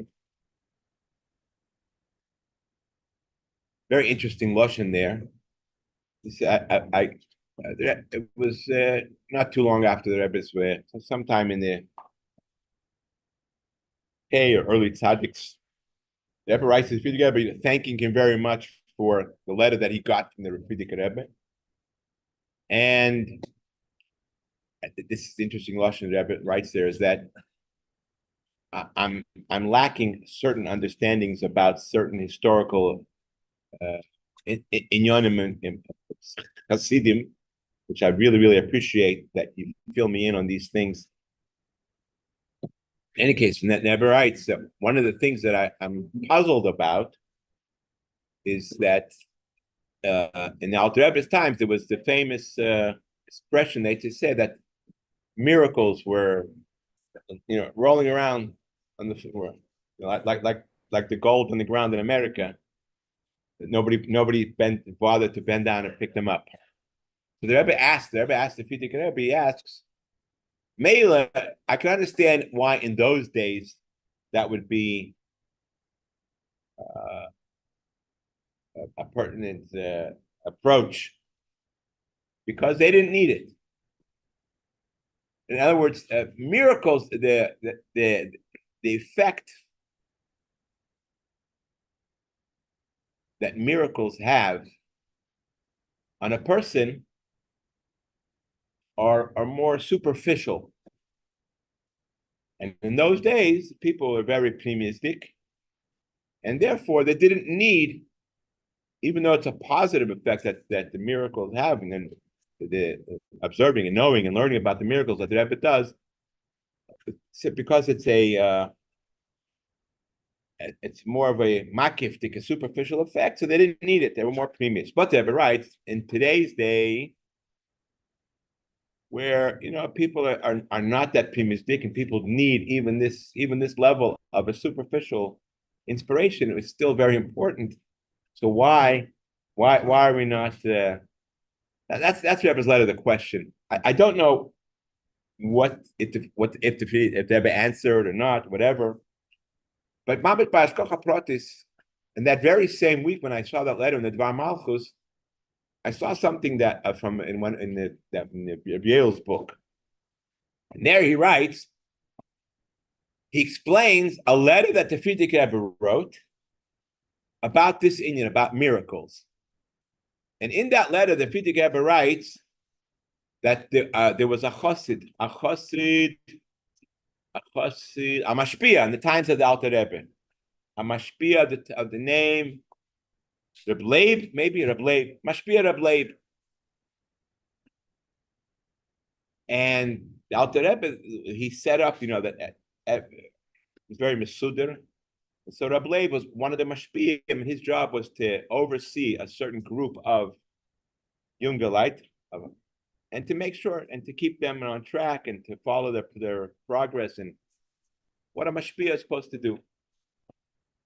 And so Reb Leib once wrote in one of the young men under his mashpiyahship was a guy, either a bocher or a young man who had come from another non-Alter Rebbe yeshiva or community or whatever. He had left his friends. Was another Chassidish group, another Chassidish dos, and they used to ridicule him a lot. So it's fine, So look, we know that the davening and the learning that you're doing about the Alter Rebbe, it's really, and it's nice. We can see that it has changed you and so on. And we understand why you went over there, that side of the fence. But you guys, the moifsim of the Rebbe is by you is nothing like by them it's a whole aveda was like why are you not paying attention or giving any credence to that whole aspect of Rebbe miracles, Rebbe stories? Well, Rebbe stories are inspirational in many different ways, but the miracle ones. Why and they used to ridicule him for that. And he really didn't know what's the explanation. Why over here by the Alter Rebbe are we not taking advantage of the inspiration, albeit a makivdik, a superficial one, but it's still an inspiration on its level. Why are we not doing that?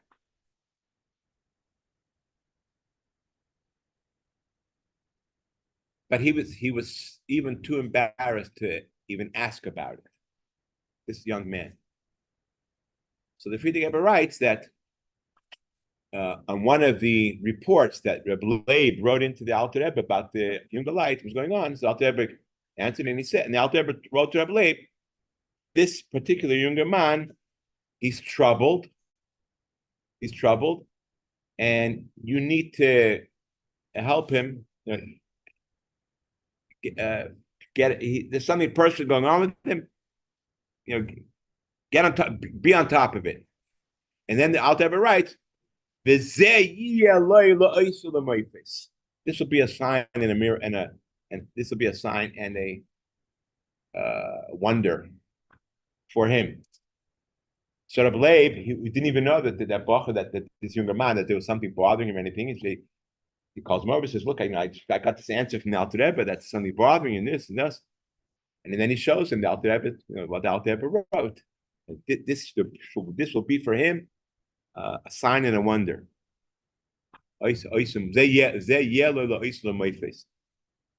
the younger man already understood what the Alter Rebbe had read his mind and so on and so forth.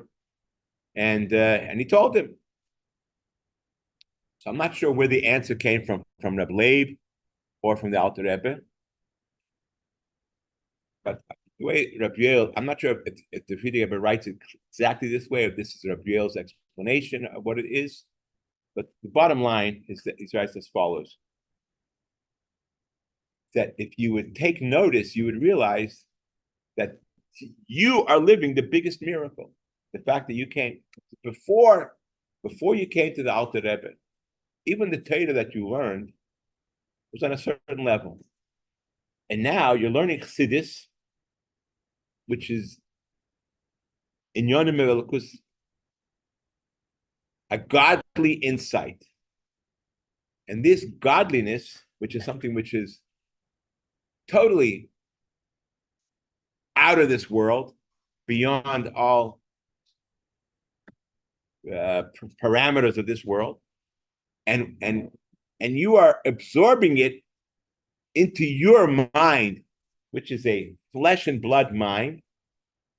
The fact that if the Eibishter has to do a miracle, hamafli la'asos, that the neshama and the goof stay together. The neshama is spiritual, the goof is physical, and that these two things should stick together and hold together. That itself is a constant miracle that we need to be thankful, aware, and thankful on a constant level. It says, imagine the miracle that your mind, your flesh and blood mind, is able to hold on to godly concepts, which are mamish also way beyond what a physical mind should be able to hold on to. And the fact that you're here, that by the Alter Rebbe and learning Chassidus, that is the greatest miracle that's going on. So that's the miracle that you need to be concentrating on. It's not that we don't deal with miracles, or there's a famous story with the Rebbe that a group of students somewhere in the 60s and 70s, a group of students were by the Rebbe in Yechidus, and one of the students asked the Rebbe, "Is it true that the Rebbe does miracles?" And the Rebbe said, "Yes." And then the Rebbe said, "Would you like me to do a miracle right now? Let's do a miracle together?" And of course, yeah, what's fine. That's okay. I want everybody to stop and concentrate and think about something which you should be doing, but you're putting it off because you don't think that you had the koyach to do it.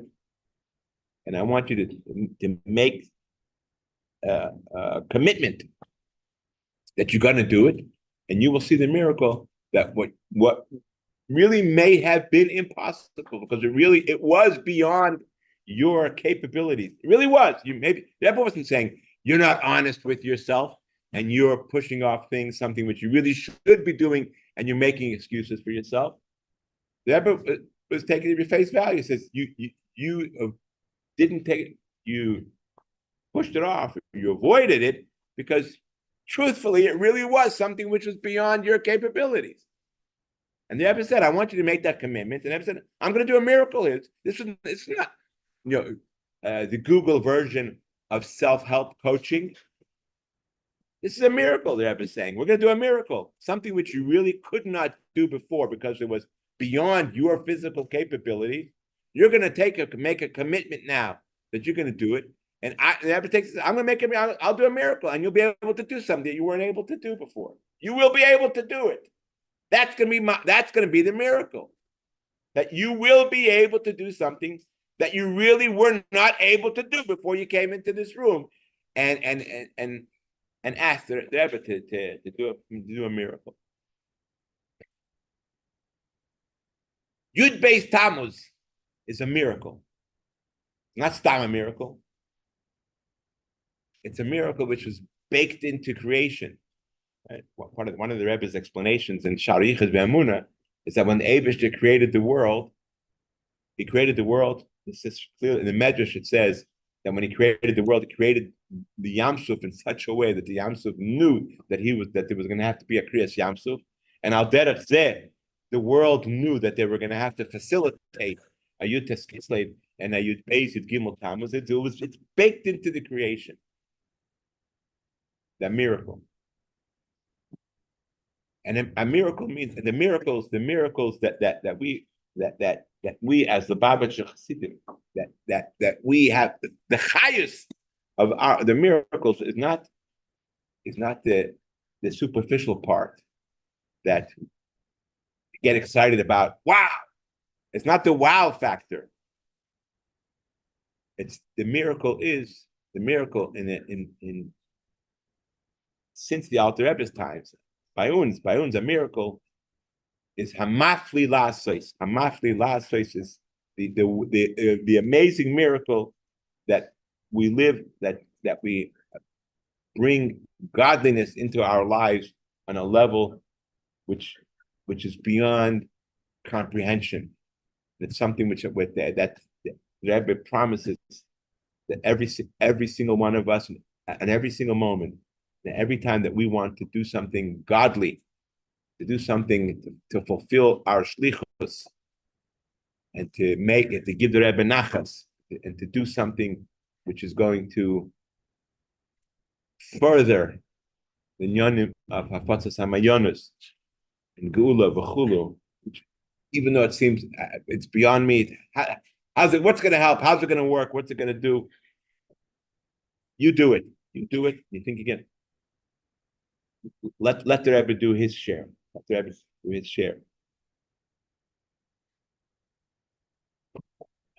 That's one of the understandings of the relationship between us and the Rebbe.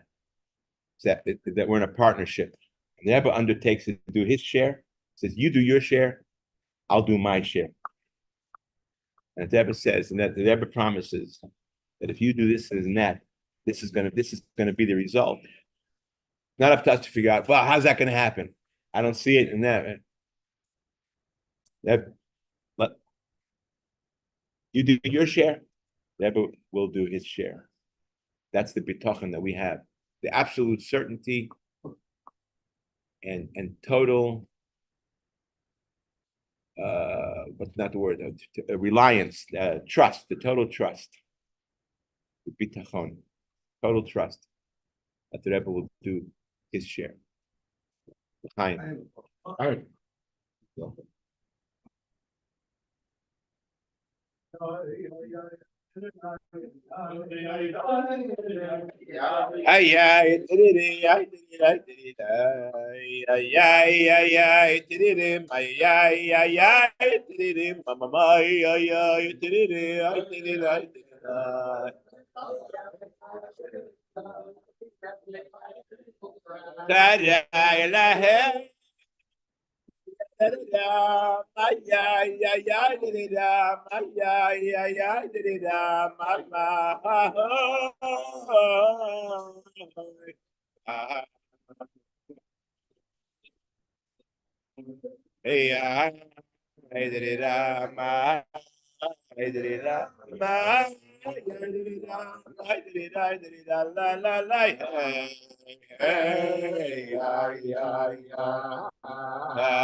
Electric guitar. You can't hear anything without the amplifier, huh?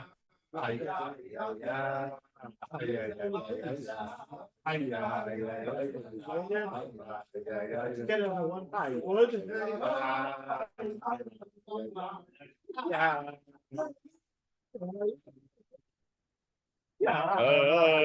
Where's the amplifier? It's all around it. I know you like it. Oh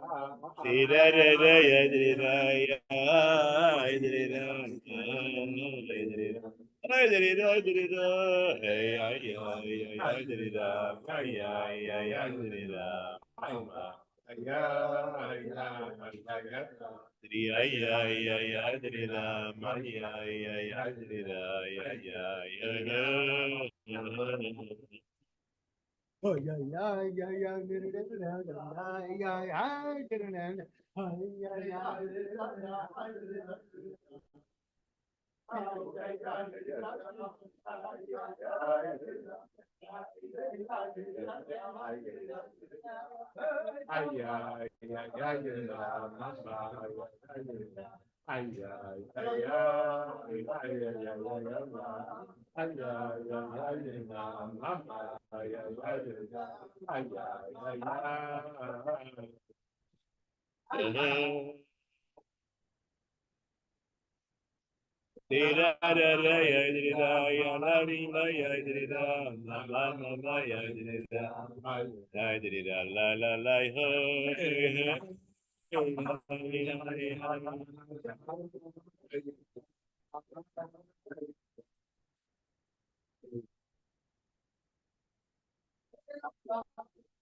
yeah, They tell a story that after Tufshin Yud, the Rashag was not very compliant, that the Rebbe is with the Nesius and so on. Then they said that one time the Rashag asked the Rebbe a question, and the Rebbe said, "I'm going to the Tzion. I'll ask." That the Rebbe comes back and he brings an answer. And Rashag said it was so clear that the answer he brought back was from Shreya. That I said, I can also go and ask, but to get an answer. So and that's they say is that when he accepted that the Rebbe is is the. In any case, so sometimes that now it's not, and that is to say that the answer that came is like it was sure, like maybe the Rebbe can, maybe the Rebbe can. The answer, but sometimes no, I could say, you know where it's coming from. I'll tell you a story. I heard this story happened a long time ago. I just heard it this week. Very similar to that. The story happened, I think about Tufshin Nun Vav, Tufshin Nun Zayin. If anybody remembers that period of time, it was like, not long after Gimel Tammuz, emotions were running high for a long time. But emotions should always be high, because we're all about Chabad is all about emotions, even though we call ourselves Chabad, but that's sort of like, what we're really about, taking care of the emotions. The Shana says, in any case, emotions are running high, but people are still, when you go through when you go into Golus is not an easy thing. It takes time. It takes time to learn how to deal with the Eibishter in Golus. When you're in Gula and the Eibishter is one way, then all of a sudden the Eibishter starts treating you in a different way. What does he want from me? So as if you guys are still a bit young over here, you got white in your beard, so you remember Tufshin and Zion. So I heard that there was a Farbrengen in 770 in Chabad. 770 in Chabad. There was a Farbrengen, and one guy says that Rebbe wants to be like this, another guy says that Rebbe wants to be like this, and they're battling it out, and the atmosphere, was not very comfortable there. Until at one point, one guy gets up and he leaves the Farbrengen, in a huff.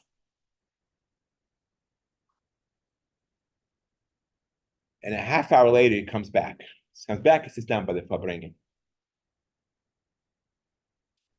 So they said to him, what happened? He said, I went home. And I stood in front of the Rebbe's picture. And I asked the Rebbe, what does the Rebbe want? The Rebbe wants what I said. The Rebbe wants what he said. So I said, no. So what did the Rebbe answer you? The Rebbe answered me, I want you to go back to the Farbrengen.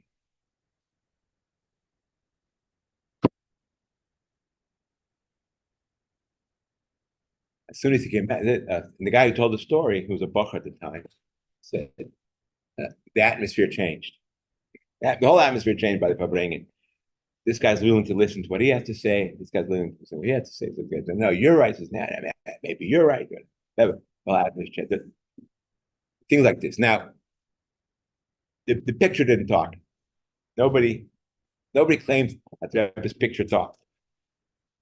But I think it's anybody who has a shtickle their head, how the Rebbe deals with issues. Let me put it this way: if this guy would have gone to his mashpia and said, I just came from a Farbrengen, and this guy said like this, and I said like that, tell me, you're my mashpia. Tell me what I'm supposed to do. What's the right thing? Right? And even if you would get together all the top 50 mashpiyim in the world, or the top 100, or go around the whole world and ask them, I don't think any one of them would have said, what the Rebbe wants? The Rebbe wants you to go back to the Farbrengen. I think it's clear that's in other words, I believe the story. It's so clear that came from the Rebbe. This guy didn't make up the answer. No mashpia, no mashpia, no chassid would come up with an answer like that. It's once you hear it, it's like, wow, that's so clear, so obvious. But it's the kind of obvious thing that the Rebbe all of a sudden puts a whole new light on something which you never would have thought on our own. And once it ever shows it to you, it's so light and bright that it's so obvious. What? How could I not have thought of it? But now that it's thought of it, it's so clear. In any case, so it came from the Rebbe. Now, the picture didn't talk. So where do you get this answer? Where did he get the answer from? In the words of the guy who told the story, it's the Rebbe in his heart. He stood by the picture, and he asked the Rebbe, and the Rebbe in his heart answered him. So forth. I don't know. I didn't see this, but I think the gem video that they show, I think around the world is probably the whole thing. I didn't see last week's, but somebody just told me that the one on last Motzei Shabbos. He said somebody asked the Rebbe something. I didn't see it, so I don't remember exactly. And the Rebbe used the words, I think that way he quoted, Hanosi Asher Bekirboy. Yeah, maybe I'm misquoting it, or maybe they don't do the same thing around the world, or maybe this guy, whatever. But just like the Alter Rebbe writes in Tanya, every Yid has a chelik elokam imal mamish. Right? We hear that voice, right? We call it the Eitz Tov, the Eitz Hara, whatever it is. Yeah. Alter Rebbe uses different terminology for nefesh abamis and the nefesh elokis. There's another voice that we have inside of us, and that voice is the Eitz Hanosi Asher B'Kibbur. The Rebbe is in your heart. Every chassid. Now, how do you hear that voice? How do you hear that voice? The Gemara says that if a person gives tzedakah and he says, "I'm giving this tzedakah and I want to, my children should be healthy. I'm giving tzedakah, my children should be healthy." The tzaddik Gomer. And the Rebbe explains why are we calling this guy tzaddik Gomer if he's doing a mitzvah for the sake of a reward. And the Rebbe's explanation is as follows: when we say tzaddik Gomer, it's not the tzaddik Gomer in the classical sense. Certainly, it's not the tzaddik of Tanya. He's called a tzaddik because he did the right thing. He gave the tzedakah, which was the right thing. But what happened here? What the deeper meaning of tzaddik Gomer? The Gemara is trying to tell you as follows: you should know that the voice inside of him is not on the level of. There's a voice inside you that tells you give tzedakah this, right? That voice is not on the level of give tzedakah so that your children should be healthy. You should not know. That voice is on the level of a tzaddik Gomer. And that's how there's that voice in the morning, he said, give tzedakah, because that's what the Eibishter wants. This guy, he didn't even hear that voice. He's so not in tune, he didn't even hear it. So the voice says, okay, I got to talk to him. I'll dumb it down a little bit. It says, give tzedakah because you'll have olam haba. He's so not interested in that, he didn't even hear what the guy was saying. So the voice was talking. So he comes up with a give tzedakah. Finally, that voice inside of him, which was coming, said, you know what? Give tzedakah, amanas shiyichya b'ni. Yeah. And that interested him. He heard it. Great idea. And he gives it tzedakah. So the Gemara is telling you should know that even though he did not hear the voice until it was dumbed down to the level where he was able to understand the language of his talking, you should know that really this guy is a tzaddik Gomer, and the source of that voice is a tzaddik Gomer. It started from a tzaddik level. Do it because it's l'shma balda. That's what the Eibishter wants. So what's the difference between the real tzaddik and this tzaddik? The real tzaddik, he hears the voice already at that level. It's the same. It's the same. The source is the same, and they speak the same language. The question is, how far do they have to dumb it down until you hear it? So we have a Rebbe Asher B'Kirboy. There's a Rebbe. We have a voice of the Rebbe inside of us also. And I'm sure we hear it here and there. The question is, and this is our challenge. This is what we have to be honest with ourselves: is how much does it have to be dumbed down until that now? And choose. I want to say a little bit different. I think the Rebbe says, listen, man, I don't want to dumb it down. I want to lift you up. Yeah, there's other voices that their job is to dumb it down. My job is to lift you up. And I think the litmus test here is not when do I hear the Rebbe's voice. If you hear the Rebbe's voice, you're already okay. So the question isn't what level am I at?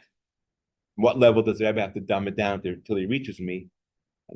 If you're hearing the Rebbe, then you're okay. That's the real question. Am I hearing the Rebbe? This guy went home. I don't know if he's always like that or if he had a moment, but you can imagine what pneumius level he had to be on to be able to come back to that Farbrengen and sit down and say, "I'm here," because the Rebbe told me to come back to the Farbrengen. Huh? You had to wait for Rebbe to dumb it down to say, go back and home, you're right. He come back and I spoke to the Rebbe spoke to me. You're wrong. You know, I don't think the Rebbe's been interested in that. I don't think the Rebbe's that's the whole thing. I was saying that I'm not interested in that whole argument. That's saying it's Rebbe. You dumbed it down too much. So it's not the Then it's not exactly right. That's how when I told the story, I think you all agreed with me. Yeah, that was the Rebbe. He didn't make that up. Only the Rebbe would say that, which means you have to be at that level. The Rebbe talks at that level. Otherwise, it might not be the Rebbe if it's coming down. But although I will say that, and I think and for this we have to thank the Rebbe always that even though we're not always in that level, sometimes the Rebbe does come down to our level and pull us up. He does pull us up. He doesn't say, "I'm waiting for you. I'm waiting here for you until you come up to me." But the question is, you want to give the Rebbe nachas on this level? You want to give the Rebbe nachas on the level where, okay, sometimes your kid really was not behaving, but you do it anyways. Sometimes the kid really behaves. It's an obvious difference when you give them the. So, what level do you want to be? Which relationship do you want with the Rebbe? Of course, we would like to. I'll give you. And I may have told the story last year. Although I'll tell it again. It's one of my favorite Rebbe stories, but it's such a classical example of how. I once heard from Rabbi Yamin Klein, Olav Shalom. He gave questions into the Rebbe and passed on the answers. So I don't know, hundreds of thousands or tens of thousands of questions that went through and answers. So he told me, he said one time, he said more than once, people would ask questions which I gave into the Rebbe, and I was sure. I thought to myself, I know what the Rebbe is going to answer. Obviously, he never says anything, but says, I know what the Rebbe is going to answer. But gives him out shot. Said, I was never right. Said, I was never right.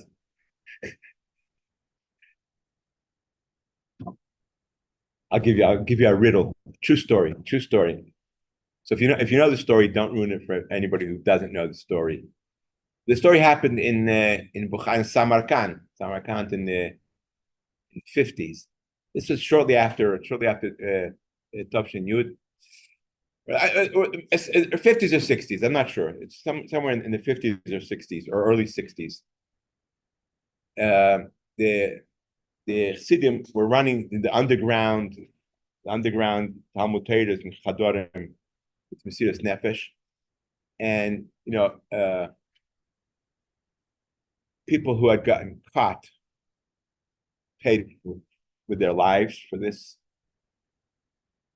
and it's a very, very delicate situation. Anyhow, so the Chassidim that came to Samarkand, most of them were up north, but for whatever reason they moved down because the situation in those years was a little bit lighter, a little bit easier to be keep Yiddishkeit. So they moved down south into Bukhara. So they brought with them their systems so that they rebuilt the underground chadorim, etc. It's just an amazing story in itself. In any case, amongst the Chassidim, there was a bit of a debate. They came with their families and their children, and they made the chadorim. But one of them said, we're here in with all of these with the Yidden here in Samarkand. Let's incorporate their kids also into this underground Talmud Torah system. Now, the argument was as follows. One group said, one way of thinking was, yeah, of course, the Yiddish children, we're willing to have Mesiras Nefesh. We're willing to have Mesiras Nefesh for these Yiddish children. So let's incorporate them also into the Talmud Torah. The other group is saying, listen, they're not so used to the Mesiras Nefesh that's necessary to keep this thing going. And Chas v'Shalom, if one of the kids or one of the parents, says the wrong word, it could topple the whole thing. So we're risking the whole network by possibly bringing in, children who are not able to live up to the situation. On the other hand, they're saying these are Yiddish children, So who can decide yes or no? Only the Rebbe could decide. So they had to write to the Rebbe. The Rebbe was then. So they had a whole system of how to write letters to the Rebbe, codes and this. Anyhow, one of the Chassidim there, I think, got out from at that time. So the question that they brought to the Rebbe was brought not in code, clear, but the answer had to come back in code. So the answer was going to be that the Rebbe was they used to call him a Dadushka. They're writing to Zayda, they're writing the questions, and Zayda would answer in code what he wanted. Like the story, there's blue ink and black ink, blue ink and red ink, the story.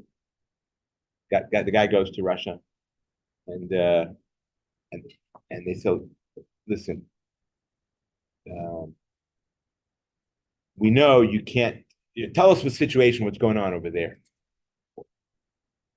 And if what you're writing is true, write it in blue ink.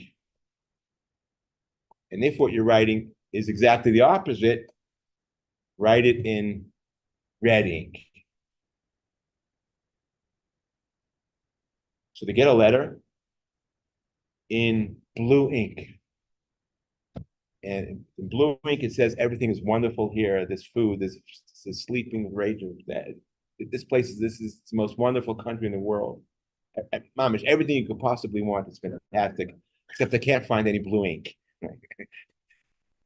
In any case, so the answer that the Rebbe was going to answer them is the Rebbe is like the Zayde, and it was as if one of the Chassidim had a shoe factory, and he's asking the Rebbe, he's asking the Zayde, I want to send you a pair of shoes. I have black shoes and I have white shoes. You want black shoes? You want white shoes, or both shoes?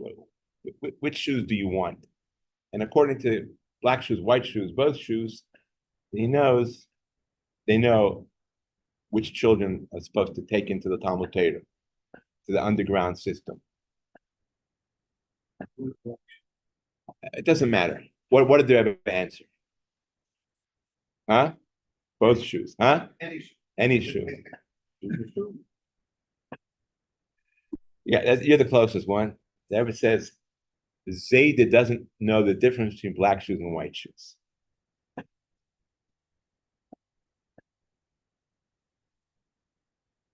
Doesn't know the difference. Chaim l'chaim.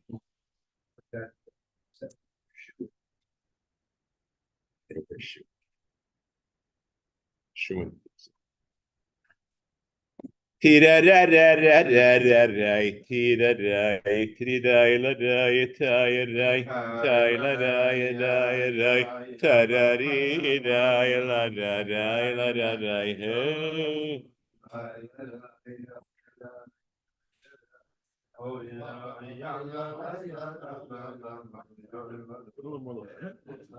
For me, no. You want no. I'm trying to give it a little more. Ay ay ay la la la hey ay la la ay ay la la ya la la la la la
Chaim with the bracha.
and I'll tell you a Moifus story that I just heard recently.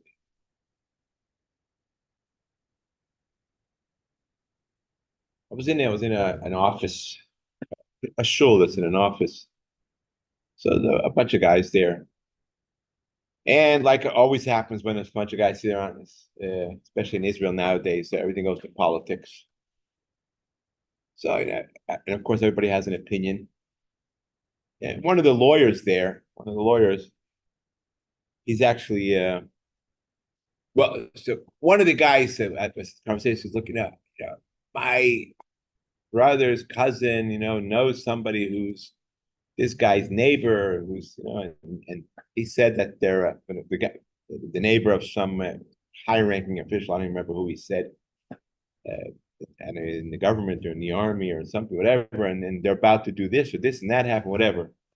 And so one of the guys was there with a lawyer, and this lawyer actually, I know that he's in intelligence. And he's been very busy for the last several months, like from Simchas Torah until last week when he told us when he was there at this conversation. He only showed up for work now, maybe a total of 2 or 3 weeks the whole time, because he was in the reserves.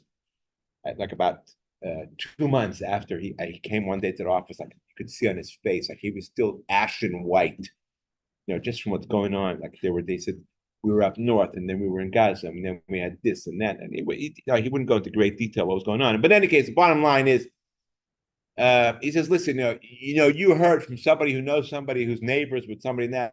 Listen, I'm in intelligence, and I'm telling you, if that were true, I would certainly know about it, and I don't know about it, and that's so first of all, you don't know what you're talking about. Second of all, he starts playing devil's advocate. Most of the guys who are sitting around are, right wingers, just saying this way and that way. So he says, look, sometimes how these lefties, sometimes they can put questions, even twist things around. So he wasn't being, facetious in any way, but he was just, like I said, playing devil's advocates. Why do you think it's this? Maybe it's that. Or why are you so sure such and such? I happen to know that's this and that. And he was just putting the questions.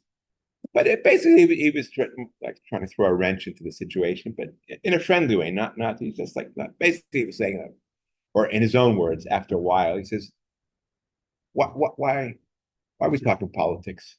Why are we talking politics? Let me tell you a story. I'll tell you a story about a neighbor of mine.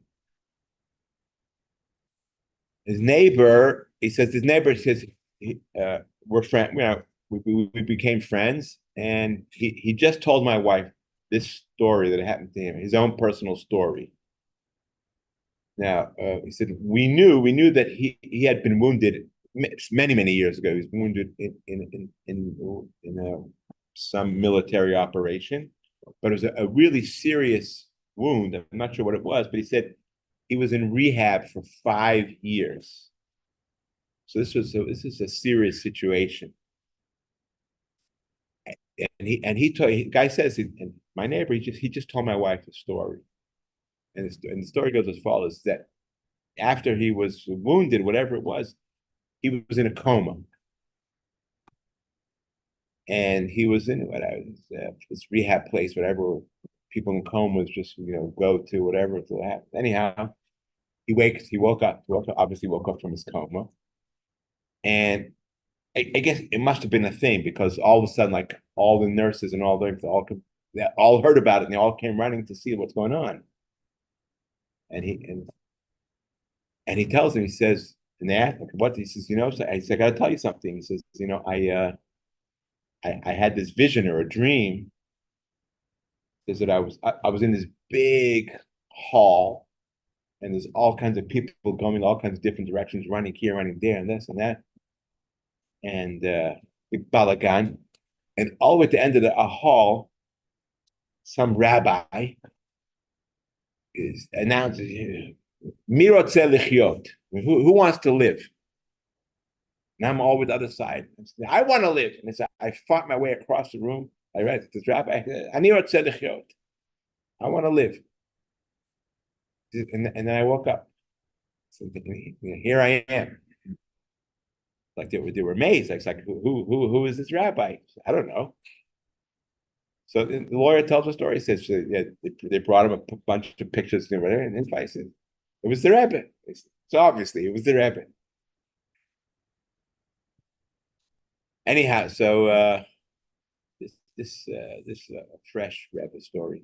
It may have happened. Well, it certainly happened several years ago, because he's already gone through his rehab and built a family. Huh? Probably wouldn't know the Rebbe's picture, but what rabbi is all over the rest. Yeah.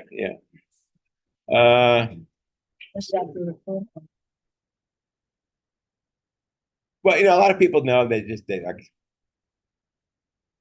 I have a friend, a Lubavitch guy. This story happened. This story was actually in the news. This was.